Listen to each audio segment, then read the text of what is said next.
Malam adalah waktu yang menenangkan atau waktu yang menakutkan. Akan terasa menyenangkan bila diisi dengan pasangan, dan akan terasa menyeramkan jika diisi dengan kesendirian, ditemani kenangan bersama mantan. Selamat datang di channel Jalan Hidup AR5 bersama saya, Arey.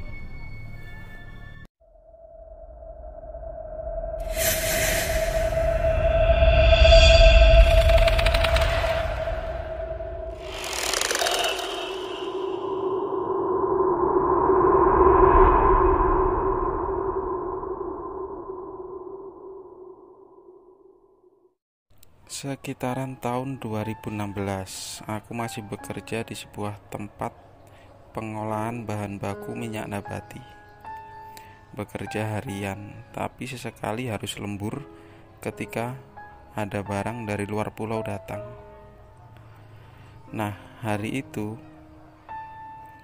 barang datang cukup banyak. Perkira aku mungkin jam 9 atau jam 10 malam sudah selesai. Tapi gara-gara ada sedikit kendala di packing, pekerjaan itu molor. Ku kerjakan bersama teman-temanku sampai sekitar jam 1 malam. Akhirnya sekitar setengah 2 semuanya itu baru selesai. Aku pulang ke rumah karena jarak dari pekerjaan itu tak cukup jauh. Tak lama kemudian aku sampai di rumah. Motorku masih aku parkir di teras. Pintu sengaja tidak dikunci oleh bapak karena tahu hari itu aku lembur sampai malam. Sambil mengistirahatkan badan, aku minum satu botol minuman ringan yang aku bawa dari kerjaan tadi sambil menghisap rokok. Setelah habis satu batang, aku mau mandi. Itu mikirku.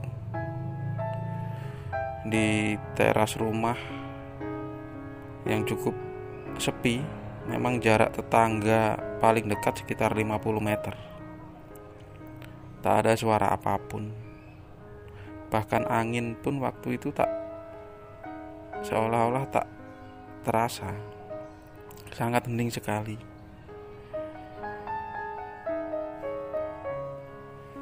Ku hisap rokokku sampai hampir habis. Ada yang aneh. Terdengar dari kamar mandi di sebelah rumah yang jadi satu dengan dapur kayu bakar. Mikirku, jam 2 malam siapa yang mandi? Kenapa dari tadi aku baru sadar? Akhirnya aku memutuskan untuk masuk lagi ke rumah.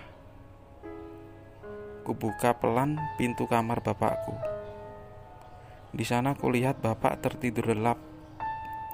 Di sampingnya ada adikku yang mungkin waktu itu masih kelas 5 SD. Toh di rumah kita cuma bertiga. Terus siapa yang mandi tadi? Ku tutup pelan pintu kamar bapak. Aku keluar. Tiba-tiba hening. Tak terdengar lagi suara gemercik air di kamar mandi. Di situ aku sudah mulai merinding. Akhirnya aku putuskan kumasukkan lagi motorku ke rumah. Ku tutup pelan pintu depan. Aku mikir ya sudah, mandi besok saja. Aku mulai masuk kamar dengan badan yang masih lusuh. Kebetulan kamarku bersebelahan langsung dengan dapur yang ada kamar mandinya tadi. Aku mulai merebahkan badan, mencoba melupakan hal ganjil yang aku dengar. Tak lama kemudian terdengar lagi berguyuran seperti orang mandi, dan bahkan suaranya itu semakin jelas. Kuberanikan membangunkan bapak. Ku bilang, "Pak, siapa yang mandi? Aku dengar orang mandi." Bapak yang baru bangun melihat aku yang tanpa baju. Bapak cuma menjawab, "Mana ada orang mandi jam segini? Orang kita di rumah cuma bertiga. Sudah, kamu gak usah mandi, besok pagi aja mandi." Seolah jawaban bapak itu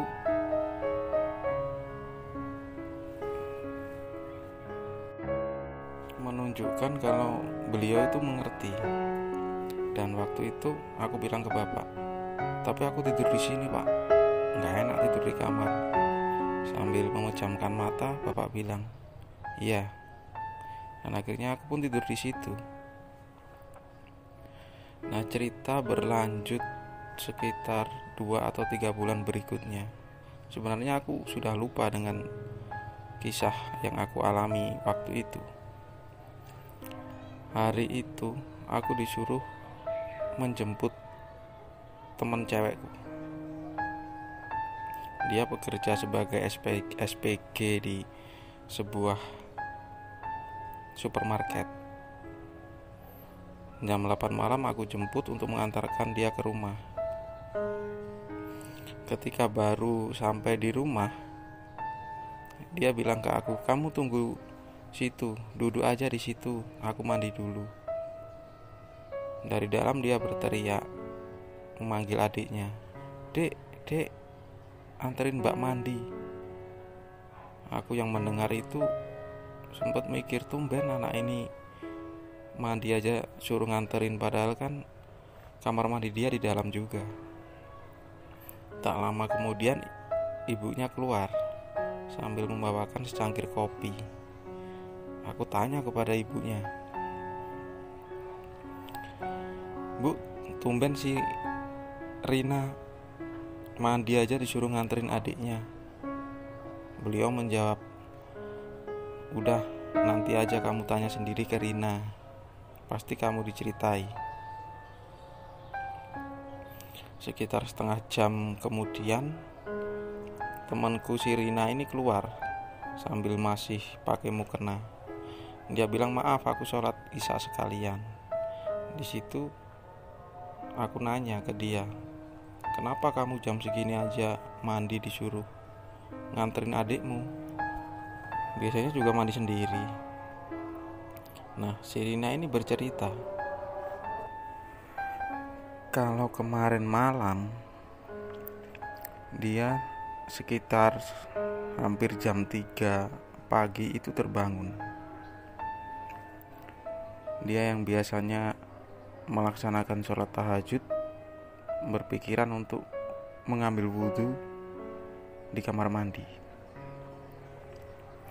Tapi sampainya dia di dapur yang dekat kamar mandi, terdengar suara ada orang mandi. Nah, waktu itu kamar mandi itu gelap, lampunya nggak nyala. Nah, sempat si Rina ini mengetuk pintu. Dia bertanya siapa yang mandi, tapi tak ada jawaban dari kamar mandi itu. Akhirnya dia kembali ke kamarnya. Di situ dia sempat memanggil ibunya, tapi tidak ada jawaban juga. Akhirnya Rina ini kembali ke kamar mandi. Masih terdengar jelas.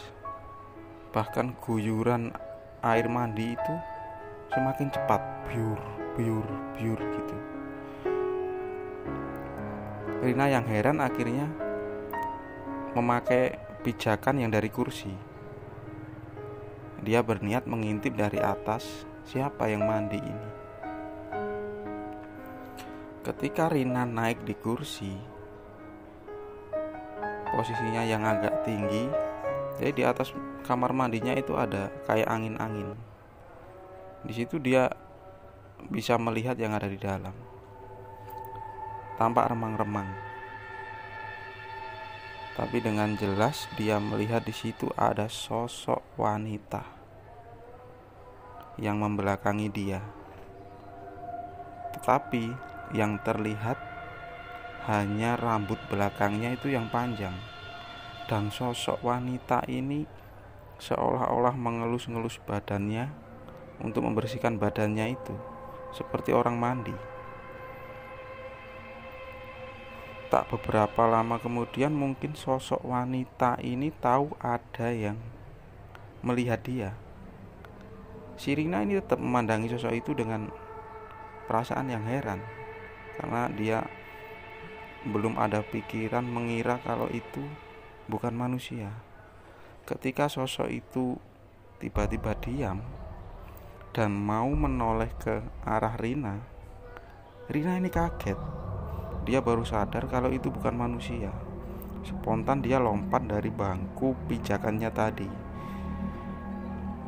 Akhirnya dia masuk ke rumahnya, ke tempat ruang tamu, sampai ke kamar ibunya. Dia ketuk-ketuk pintu ibunya, bu. Di situ bangun. Bapak sama ibunya Rina ini bangun. Akhirnya Rina bercerita kalau dia baru saja mendengar ada orang mandi, bahkan ada sosok di dalam kamar mandi itu dengan wajah yang takut, pucat, dan gemetaran, membuat orang tua Rina ini percaya. Akhirnya mereka sepakat bertiga untuk melihat ke kamar mandi itu. Lampu mulai dinyalakan. Akhirnya bapaknya Rina ini langsung membuka kamar mandi. Dan anehnya di situ, di bawah kamar mandinya itu, di lantainya yang terbuat dari semen, terlihat kering. Tak ada bekas air, bahkan orang mandi. Di situ Rina semakin bertanya-tanya, terus sosok apa ini? Sosok apa? Ibunya Rina mencoba menenangkan dia, mengingatkan akan cerita dari nenek atau mungkin leluhurnya Rina dulu. Dan menurut ibunya si Rina ini, memang kejadian kayak itu sepertinya udah terbiasa di masa-masa lampau. Makanya ketika malam hari mendengar aktivitas yang tidak wajar, entah itu di kamar mandi atau di dapur atau di halaman, mereka memutuskan dan mempelajari untuk jangan dilihat. Kita tidak tahu sosok apa yang ada di sana, termasuk apa yang tadi Rina lihat. Menurut ibunya mungkin mereka mampir numpang mandi. Jadi biarkan. Kalau ketika malam kamu mendengarkan suara kayak gitu lagi, mending kamu cuekkan dan kamu pergi saja dari situ, daripada secara nggak langsung atau nggak sengaja nanti melihat sosok yang seharusnya nggak kamu lihat. Dan itulah pengalaman dari saya dan salah satu teman saya.